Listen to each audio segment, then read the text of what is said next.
আপনারা দান করবেন, আপনাদের কষ্টের অর্থ, উপার্জনের অর্থ, সেই অর্থটা ব্যর্থ যাবে না। সেই অর্থটাই পারমার্থ রূপে প্রতিষ্ঠিত হয়ে আপনাদেরকে আকর্ষণ করবে।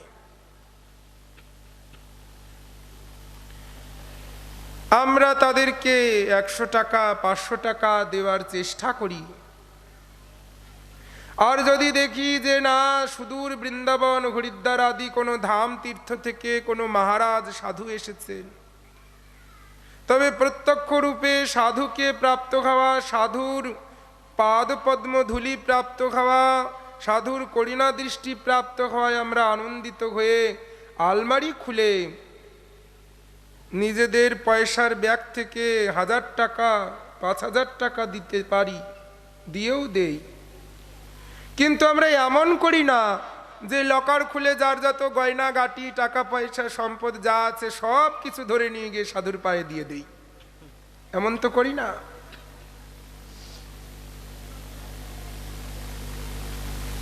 ঠিক সেই প্রকার ভগবান, যারা তাকে পূজা করে, যারা তাকে সেবা করে, ভগবান কি করেন?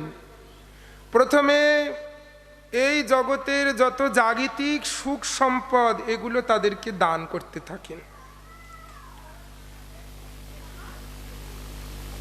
অর্থবিত্ত সম্পদ, স্ত্রী পুত্র পরিবর্গ, যেমন মা দুরান্ত বালককে খেলনা দিয়ে বসিয়ে রেখে নিজের কাজে গমন করে, বাবা তুমি খেলা করো, তেমনি এখানে যা দেখছেন এই যে ঝলঝল ঝিকঝিক চিকচিক করছে সব খেলনা। আপনাদের জন্য এখানে সব খেলনা সাজানো আছে, যার যেটা পছন্দ নিয়ে খেলতে পারেন।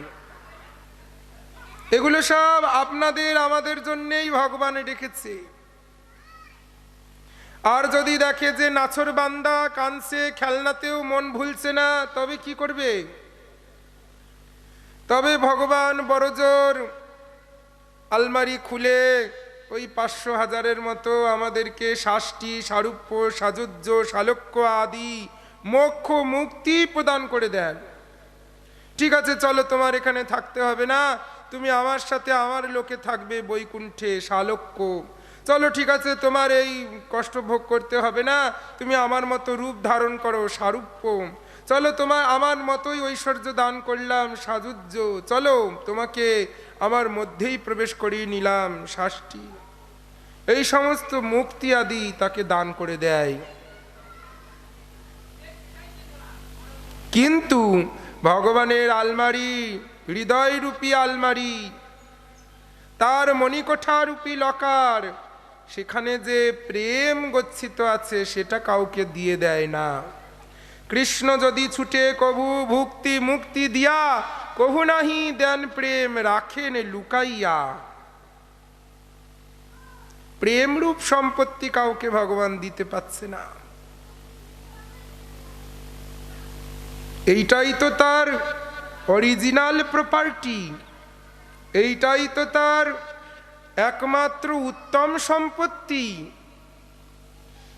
কিন্তু যদি সাধকের প্রতি ভগবান অত্যন্ত প্রসন্ন হয়, তখন এই ভাগবত ভক্তির আশ্রয় স্বরূপ শ্রী বৈষ্ণবগণকে তার নিকট প্রেরণ করেন।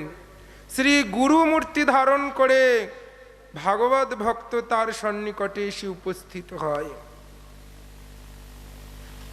অর্থাৎ হরিভক্তের সঙ্গ লাভ হয়েছে মানে জেনে রাখুন শ্রী ভগবান আপনার প্রতি অত্যন্ত প্রসন্ন হয়েছে, যে নিজেকে বিস্মৃত হয়ে গিয়ে সেই ভক্তি রসধারা স্বরূপে হরিভক্তগণকে আপনাদের নিকট প্রেরণ করেছে। ভাগবত ভক্তকে প্রাপ্ত হওয়া আর স্বয়ং ভগবান হরিকে প্রাপ্ত হবার মধ্যে কোনো ভেদ নাই, কোনো পার্থক্য নাই। হরিকে প্রাপ্ত হবার, হরিভক্তকে প্রাপ্ত হবার মধ্যে কোনো পার্থক্য নাই। যেমন সূর্য উদয়ের পূর্বেই উষাকাল আবির্ভূত হয়, উষা উপস্থিত হলেই চারিদিক অন্ধকার বিনাশ প্রাপ্ত হয়। কোনটা পুকুর, কোনটা রাস্তা, কোনটা মাঠ, কোনটা ঘাট, কোনটা বাড়ি আমরা সব স্পষ্ট দেখতে পাই। পাখিরা সব জাগ্রত হয়ে কূজন করতে থাকে। পূর্ব দিগন্ত রক্তিম আভায় উদ্ভাসিত হয়। এটা দেখে আমরা বুঝি যে স্বয়ং সাক্ষাৎ ভগবান সূর্য নারায়ণ অবতীর্ণ হতে চলেছেন।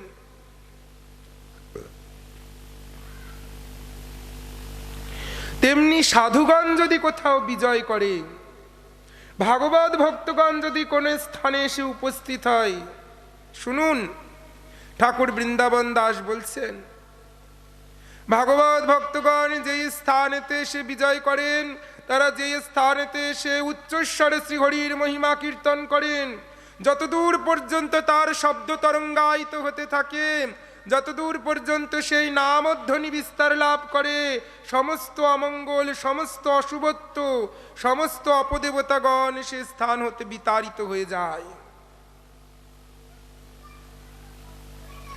শুধু কি এই ভূমণ্ডলকেই তারা পবিত্র করে?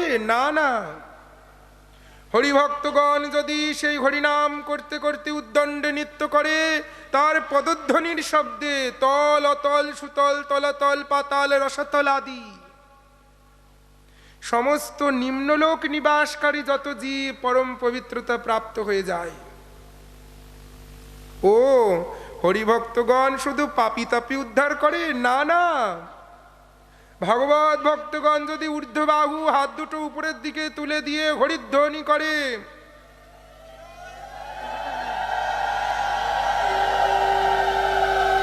তাহলে এই ঊর্ধ্বলোক নিবাসী, এই ঊর্ধ্বলোক নিবাসী জনলোক, তপলোক, মোহলোক, সত্যলোক আদি স্বয়ং ব্রহ্মা পর্যন্ত, ইন্দ্র, চন্দ্র, সূর্য, বরুণা আদি থেকে শুরু করে এই সৃষ্টির আদি পিতা ব্রহ্মা, সেই ব্রহ্মা পর্যন্ত পবিত্রতা প্রাপ্ত হয়। ভাগবত ভক্তগণ শুধু মানুষকে পবিত্র করে না, এই মর্তলোককে পবিত্র করে না, নরক থেকে শুরু করে ব্রহ্মলোক পর্যন্ত চতুর্দশ ভুবনকে পরিত্রাণ দান করে থাকে। সেই হরিভক্তগণ তার প্রকাশে, তার অবস্থানেই জীবের অবিদ্যা বিনাশ প্রাপ্ত হয়ে যায়। সেই হরিভক্তগণের উপস্থিতি আমাদের জানিয়ে দেয় আর কিছুক্ষণ পরেই বাংময় স্বরূপ, কথা স্বরূপে, নাম ব্রহ্ম স্বরূপে অচিন্ত পরতত্ত্ব হরি এখানে অবতীর্ণ হতে চলেছেন। শব্দ ব্রহ্ম স্বরূপে হরি এখানে অবতীর্ণ হতে চলেছেন। সুতরাং ভাগবত ভক্তের সান্নিধ্যতা লাভটা ভগবানের একটা আত্মান্তিক কৃপা বলে মানতে হবে। সেই ভগবত কৃপামূর্তি ধারণ করে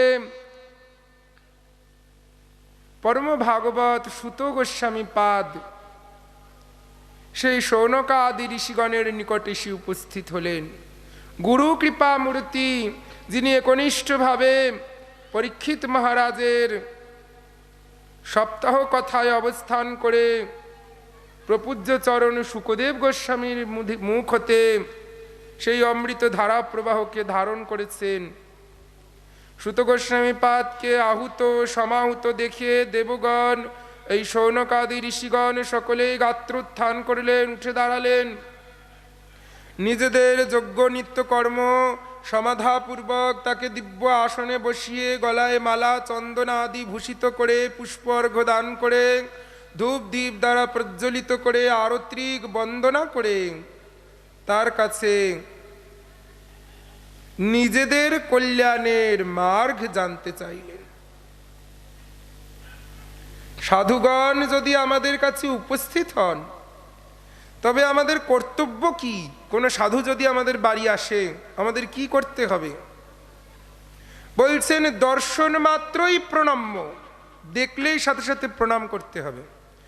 যে স্থানে হোক, হাটে ঘাটে মাঠে বাজারে বনে জঙ্গলে বাড়িতে তীর্থে, যেখানেই বৈষ্ণব দর্শন হবে, বৈষ্ণব মানে শুধু মহারাজ নয়, বৈষ্ণব, বৈষ্ণবের কিছু স্বরূপ লক্ষণ আছে, কিছু তটস্থ লক্ষণ আছে। তটস্থ লক্ষণটা কি? কে বৈষ্ণব? প্রথমেই বলছেন যিনি ঊর্ধ্বপুণ্ড ধারণ করেন, তিলক, এ কোনো কলকা জাগিতি কাকাউকি নয়, এ সাক্ষাৎ বিষ্ণু মন্দির।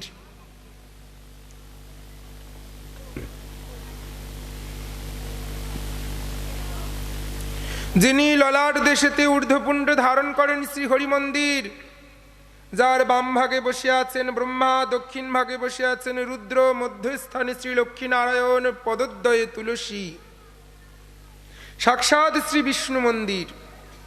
এবং সেই বৈষ্ণবের 12 অঙ্গেতে ভগবান বিষ্ণু 12 মূর্তি ধারণ করে অবস্থান করে আছেন। বৈষ্ণবের শরীরে স্বয়ং ভগবান বিষ্ণু 12 মূর্তি ধারণ করে বসে আছেন। পদ্মপুরাণ বলছেন, যিনি যাবজ্জীবনে বেঁচে থাকাকালে একটা মন্দির তৈরি করে, এই যে মন্দির তৈরি হয়েছে, ঠাকুর বসে আছে, একটা মন্দির যিনি তৈরি করে 14 কল্প ব্যাপী পরাৎপর বৈকুণ্ঠ লোকে বাস করে। আর বৈষ্ণবগণ প্রত্যহ প্রতিদিন 2 বার করে, অন্তত দিনে 2 বার করে 12টা 24টা বিষ্ণু মন্দির নির্মাণ করে। একদিনে একজন বৈষ্ণব 24টা বিষ্ণু মন্দির নির্মাণ করে। তাহলে এবার বিচার করে দেখুন, তিনি যদি 30 বছর বাঁচে, তাহলে কতগুলো বিষ্ণু মন্দির নির্মাণের ফল তার লাভ হয়। কেউ তিলক ধারণ করে আছেন, কোনো কাজ করে না, শুধু তিলক ধারণ করে আছে, সাধন ভজনের রুচি নাই, হরিনামের রুচি নাই, হরিকথা শোনায় রুচি নাই, কিন্তু নিয়মিত সুন্দর করে তিলক পড়ে। মহারাজ তাহলেই হবে? আমি বলছি না, শাস্ত্র বলছেন যিনি শুধুমাত্র তিলক ধারণ করে আছেন, তাকে দর্শন করা মাত্র 100 ব্রাহ্মণের দর্শনের ফল লাভ হয়। ব্রহ্মজ্ঞান সম্পন্ন বেদজ্ঞ ব্রাহ্মণ একজন তিলক ধারণ ব্যক্তির দর্শন মাত্রই 100টা ব্রাহ্মণ দর্শনের ফল লাভ হয়। আর যদি তিলক ধারণ করে তিনি হরিনাম করেন, যদি তিনি তিলক ধারণ করে হরিনাম করেন, তবে তার দর্শন মাত্র 1000 ব্রাহ্মণ দর্শনের ফল লাভ হয়। আর যদি তিনি তিলক ধারণ করে হরিনাম আদি অনুশীলন করবার জন্যে নিজের সুখ স্বাচ্ছন্দ্য পছন্দ গৃহ সংসার আত্মীয় স্বজন সব পরিত্যাগ করেন, তাহলে তাকে দেখলে পরে কোটি ব্রাহ্মণ দর্শনের ফল লাভ হয়। আমি বলছি না, কে বলছে জানেন? অদ্বৈত প্রভু বলছে। কোথায় বলছে জানেন? অদ্বৈত প্রভুর পিতৃশ্রাদ্ধ হচ্ছে, পিতার শ্রাদ্ধের কাজ করছেন। সব ব্রাহ্মণদের নেমন্তন্ন করেছে, সবাই এসে বসে আছে, ভোজন দেবে, খেতে দিবে। এখন ওইখানে বসে আছে শ্রীল নামাচার্য হরিদাস ঠাকুর, ঠাকুর মশাই বসে হরিনাম করছে। আর অদ্বৈত প্রভু কি করেছে? সবাইকে খেতে দেওয়ার আগে সর্বপ্রথম অগ্রভাগ এনে হরিদাসের পাতায় দিয়েছে। যেই ব্রাহ্মণরা দেখেছে যে আমাদেরকে না দিয়ে হরিদাসকে আগে খেতে দিলে, একটা মুসলমান জবন স্মলেচ্ছ ধর্মহীন পতিত, ওকে তুমি আগে খেতে দিলে, ব্রাহ্মণরা রাগ করে সব চলে গেছে ছেড়ে দিয়ে। হরিদাস প্রভু রোদন করে বলছে অদ্বৈত ঠাকুরের কাছে, ঠাকুর তুমি এ কি করলে? তুমি এই ব্রাহ্মণগণকে অমর্যাদা করলে। ব্রাহ্মণের শরীরে সাক্ষাৎ বিষ্ণুর অবস্থান, তোমার এই পিতার কল্যাণের জন্য ব্রাহ্মণগণ আসলো, এরা সব না খেয়ে চলে গেল। অদ্বৈত প্রভু হেসে হেসে বলছেন, হরিদাস তুমি খাইলে হয় কোটি ব্রাহ্মণ ভোজন, তুমি যদি খাও 1 কোটি ব্রাহ্মণ ভোজন হবে। কয়টা ব্রাহ্মণ চলে গেছে? গোনাগুন্তি 30টা 40টা 100টা ব্রাহ্মণ চলে গেছে, বয়ে গেল। তুমি যদি খাও 1 কোটি ব্রাহ্মণ ভোজন হবে। তাহলে আমি বলছি না। সুতরাং তিলক ধারণ না করে যে জন, যে তিলককে ধারণ করে না, যমদূতগণকে যমরাজ বলছেন, শোনো খবরদার বলছি, যাদের গলায় তুলসীর হার দেখবে, ললাটে তিলক দেখবে, তাদের সামনে যেন যাবে না। 7 হাত দূর, 7 যোজন 28 হাত দূর থেকে প্রণাম করবে। তাদের দোষ ত্রুটি দেখার বিচার করবার অধিকার আমার নাই। তাই তিলক ধারণকারী ব্যক্তি যমকে তো দূরের কথা, যমের দূতদেরও দেখতে হয় না। যম লোকে যাওয়াতে দূরের কথা, যম দূতগণকেও দেখতে পায় না যারা তিলক ধারণ করে থাকে। শ্রী দ্বারিকারজ অর্থাৎ গোপী দেহ ভস্ম, গোপী তালা, যেই কুণ্ডে গোপীগণ বিরহ কাতর হয়ে নৃত্য করতে করতে দেহ পরিত্যাগ করেছে, তাদের দেহভস্ম হতে উত্থিত আবির্ভূত রজ, এই রজ দিয়ে তিলক ধারণ করবার বিধি শাস্ত্র বলেছেন। উত্তমা ভক্তি প্রাপ্ত হয়। যদি তা সম্ভবপর না হয়, তাহলে অন্তত পক্ষে যেই স্থানে শ্রী বিষ্ণু নৈবেদ্য পতিত হয়, ভগবানের রান্নাবান্না করার পর, ভোগ দেওয়ার পর যে অবশিষ্ট প্রসাদ খাওয়ার পর যেসব অবশিষ্ট পদার্থ যেখানে ফেলা হয়, অথবা শ্রী হরি নারায়ণ শালিগ্রাম শিলার অভিষিক্ত শ্রী ভগবানের বিগ্রহকে স্নান করিয়ে সেই অভিষেক করা জল যেখানে গিয়ে ফেলা হয়, সেটা কখনো অপবিত্র স্থান হতে পারে না। মহাপ্রভুর শিক্ষা। সচিমাতা বলছে, আরে নিমাই উঠে আয়, উঠে আয়, কোথায় গেছিস? ঝুটা, এঠো, ময়লা, দুর্গন্ধ।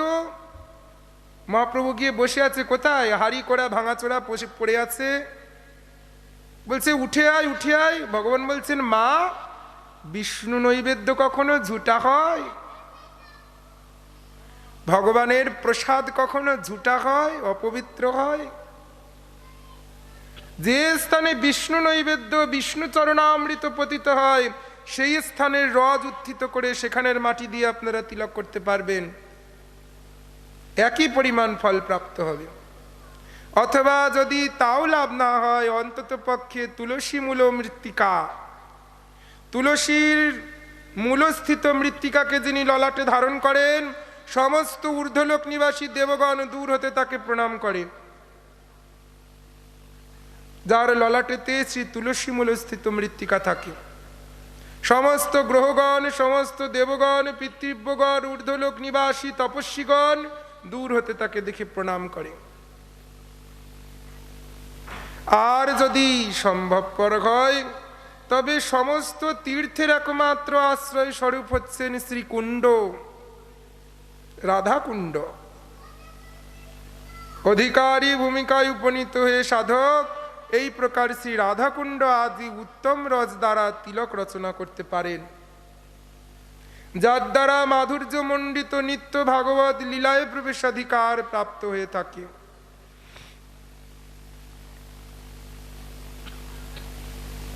দ্বিতীয় বলছেন তুলসীর ঘাড়। তুলসী যাকে স্পর্শ করে থাকে, শ্রী ভগবানের দৃষ্টি তার প্রতি পড়ে থাকে।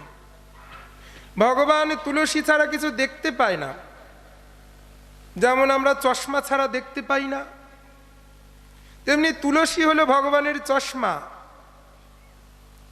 কেউ ভগবানের জন্য নিরাহার, অর্থাৎ জলও খায়নি, একাদশী ব্রত করেছে, জল খায়নি, খুব কষ্ট করছে, খুব কান্নাকাটি করছে, মাথা ঠুকছে, রক্ত বেরিয়ে গেল মাথা ঠুকতে ঠুকতে, ভগবান বসে আছে তার দিকে দেখছে, কিন্তু বুঝতে পারছে না যে এটা আমার জন্য করছে না অন্য দেবদেবী বা অন্য কারোর জন্য করছে।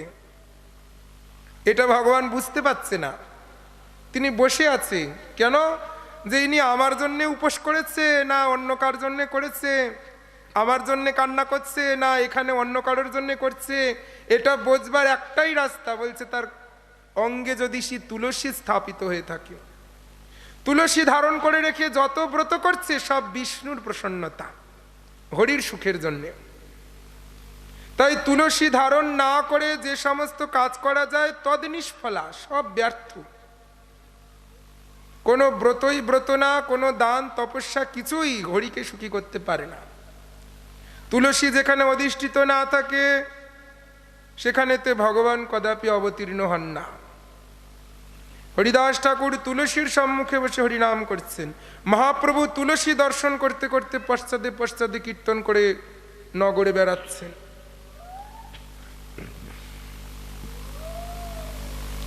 পদ্মপুরাণ বলছেন, যিনি তুলসীর হার ধারণ করে থাকেন, মালা, তিনি প্রতিদিন কোটি তীর্থে স্নান করেন। তুলসী স্পর্শীভূত জল অঙ্গে পতিত হয়, স্নান করবার সময় জল ঢাললে তুলসী ধুয়ে সেই জলটা গায়ে পড়ে। বলছেন কোটি তীর্থে স্নান করে, একটা তীর্থ নয়, তাকে পৃথকভাবে নর্মদা, সিন্ধু, কাবেরী, গোদাবরীতে স্নান করতে যেতে লাগে না, কোটি তীর্থে স্নান করে। বলে মহারাজ তুলসীটা ধারণ করা নিয়ে কথা, আমরা গলায় না পড়ি বুকে পরবো, বুকে না পড়ি হাতে পরবো, পড়লে তো হলো নাকি? বলছেন গলায় কেন পড়তে হবে? গলায় পড়বার অর্থ হলো কি? শরণাগতি, দাসত্ব বুদ্ধি। যে এই পশুর গলায় দড়ি বাঁধা থাকে, দড়ি হচ্ছে সিগনিফিকেন্স, চেনার উপায়। কি চেনার উপায়? এর মালিক আছে। রাস্তায় কুকুর ঘুরছে, আপনি লাঠি দিয়ে একটা বাড়ি মারলেন, কুকুরটা চিৎকার করতে করতে চলে গেল, কেউ কিছু বলার নেই। কিন্তু কোনো কুকুরের গলায় দড়ি বাঁধা আছে, শিকল দেওয়া আছে, যদি তার গায়ে আপনি একটা বাড়ি মারেন, ওই কুকুর তার মালিক ডেকে নিয়ে আসবে। যদি মোটর সাইকেলেতে চাপা লাগে কুকুরের গায়ে, তাহলে সেই কুকুর গিয়ে বাড়ি থেকে মালিক ডেকে নিয়ে আসবে, আপনার কাছ থেকে জরিমানা আদায় করে ছাড়বে। ঠিক তেমনি যার গলায় তুলসীর মালা আছে, দেব, ঋষি, তপস্বী, এমনকি জম পর্যন্ত জানে যে মালিক আছে। ছাড়া গরু না। ধামেতে ছাড়া গরু ঘুরে দেখেছেন? ধর্মের সার, ঘুরে ঘুরে বেড়ায়, ঘুরে ঘুরে খায়। আমরা ওই রকম ছাড়া গরু না, আমাদের মালিক আছে। যদি বলো যে তোমরা চাকর দাস, তবুও আমরা গর্ব করছি যে আমরা যাত্রার চাকর না, যেই সেই লোকের চাকর না। আমরা জগতের মালিক, জগতের প্রভু শ্রী হরির চাকর। আমরা যাত্রার বাড়ি বাসন মাজি না, আমরা যাত্রার বাড়ি রান্না করি না, আমরা যাত্রার বাড়ি ঘর ঝাড় দিই, ঘর মুছি না। আমরা যার বাড়ির বাসন মাজি, আমরা যার বাড়ির ঘর মুছি, অনন্ত ঐশ্বর্যের দেবী লক্ষ্মী তার চরণে পদসেবা করে যাচ্ছি। আমরা যাত্রার সেবা করি না। স্বল্প ভাগ্যে হরি কাহারেও না করে নিজ দাস। জেনে রাখুন, হরি যাকে তাকে নিজের দাস করে নেয় না। যেমন একটা সরকারি চাকরি পেতে গেলে আপনাদের পড়াশুনো করতে হয়, পরীক্ষা দিতে হয়, তেমনি হরির চাকর রূপে নিজে প্রতিষ্ঠিত হতে গেলে তার জন্যেও ভক্তি অনুশীলন করতে হয়, গুরু পদাশ্রয় করতে হয়।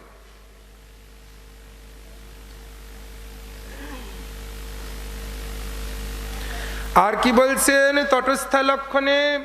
বলছেন প্রসাদ গ্রহণ। বৈষ্ণব যে হবে শুধু মালা তিলক পরে ঘুরবে না, পরন্তু তিনি যা কিছু গ্রহণ করবে সব বিষ্ণু নিবেদিত। যা খাবে সব বিষ্ণুর প্রসাদ, যা পোশাক পরবে সব বিষ্ণুর প্রসাদ, যা কিছু করবে সব বিষ্ণুর প্রসাদ। প্রসাদ ব্যতীত হাজার ভালো মন্দ বস্তু তাকে দিলেও সে গ্রহণ করবে না।